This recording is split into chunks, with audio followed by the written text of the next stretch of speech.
Alright everyone, welcome back to the channel. Another episode for you today, and with only 2 days left till the NBA season starts, I'm going to be doing a weekly preview video for the upcoming weeks to help everyone prepare for the videos, prepare for the weeks, including myself as well. So each week, basically about 2 days before the week starts, I'm going to do a little video, and that video will contain a little preview of the upcoming weekly schedule, games played, teams that are running hot, players that are running hot, and just some considerations overall that may help some others as well in their fantasy week preparation, because at the end of the day, everything is perspective, and from that perspective, you got to decide what you think is going to work and what is not, that's going to help your fantasy team.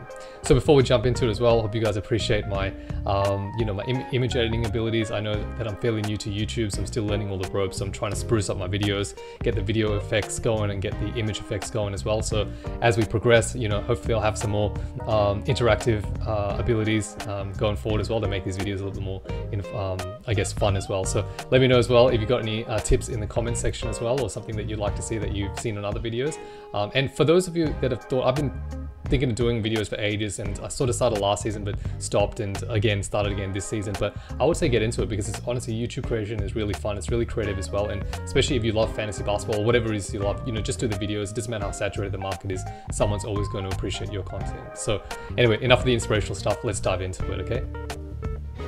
Alright, so what do we got? We got schedule preview now. Light day teams. Now, just for those of you who don't know what light days are basically in the NBA fantasy week, they'll have days where there's basically not many teams playing. So these are generally Thursdays in most weeks, and sometimes they can be on Mondays as well in the fantasy week. So in this particular week, we have, because the week is starting on the Tuesday, we have LA and Phoenix. So these light days are on the Tuesday and the Thursday, obviously American time, and we have LA and Phoenix playing in both those days as well. Now there's some other teams as well playing there, but these two teams are playing both days, and I think that these are great places or great opportunities to pick up extra games as well. So obviously we have on the heavy days, you can have a lot of teams playing, so even if you pick up guys there that may be awesome, you may not be able to run them because you'll have to bench someone else, so it's not as worth it, right? So this only really works as well if you are in a league where you don't have a games played limit. I fortunately don't, and I don't like that as well, because I think games played just makes it hard. You have to start picking players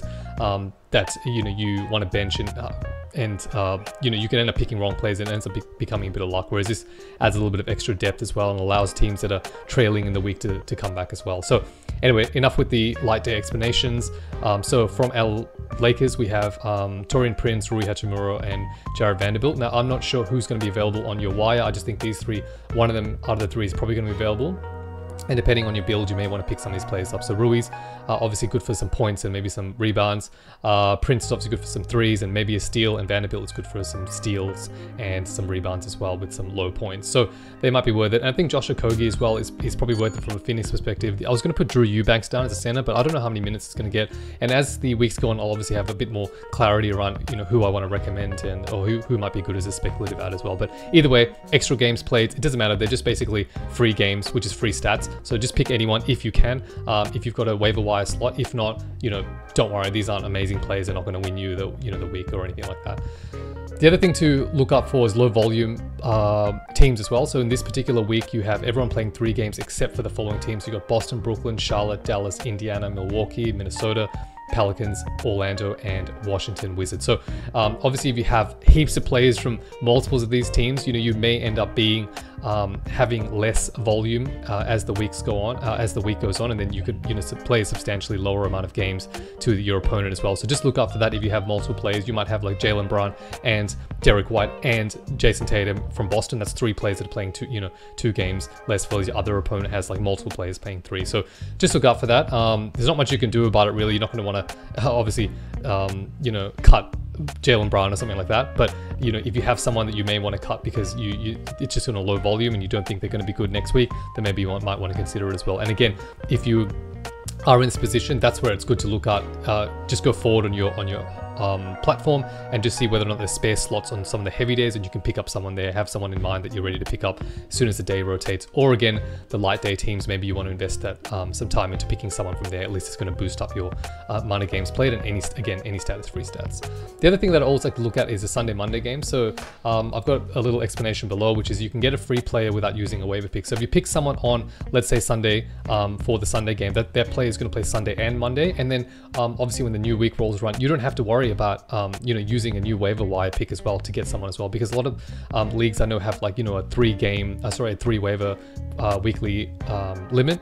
Some have, I have 4 in my league, so it adds up quickly, and you don't want to waste someone on the last day just to win a league, and then you only have if you're in a 3 waiver wire limit, then you have 2 the next week as well, which makes it really hard as well, especially in the first few weeks, which is super important. And let's get into the tips here, which is super important, is actually not jumping on every player. So it's a second dot point here, but not jumping on every player has a good game thinking they're going to be gems, looking for rationale. So I think if you have limited waiver wire picks, make sure everyone that has a good game, make sure you look into whether or not you think they're going to be gems or not, because you only have limited picks. And during this is the third dot point, during the first 4 to 6 weeks, there's honestly plenty of gems. So last year there was Kessler, Jalen Williams, Bol, there's heaps, and not all of them emerge immediately. I remember Bol took about 3 weeks to emerge before it became pretty obvious that he's going to get like some minutes and some run as well, and he performs to complement that as well. Now that didn't last all the way through, but the point I'm trying to make here is that look for rationale. So look for players and coach quotes, look for the amount of minutes they're getting and the usage, because sometimes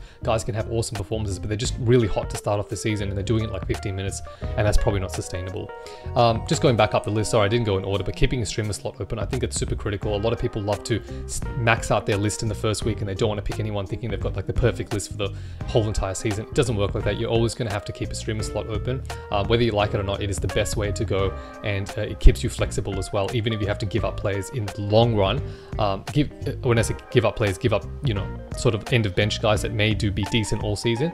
You're going to open up the streamer slot to allow you to be flexy on all weeks, which is going to win you more games and more weeks going forward as well. So always keep that streamer slot open as much as you can, and it obviously coincides with dot point 2 and 3 as well, because you don't want to jump on every player thinking they're going to be the next Jalen Williams or whatever it is off the waiver wire gem. Monitor minutes and usage, I already touched on that. Make sure it's not just performance, but make sure you're looking at the minutes and usage it's getting, and vice versa. They may be getting minutes and usage, but not getting performance as well. And then okay, maybe it's just a couple of days or weeks before they get that ability as well, get that performance to match the minutes as well. So sometimes you can pick up players on a cheat that other people are missing out just because they're looking at the stats that they're actually outputting as well. And I touched on reviewing player coach quotes. Regarding the usage stats as well, I go to Basketball Reference, but because they're not available on ESPN and stuff, but you can track in advanced stats, how much actually usage they're getting as well, which is important.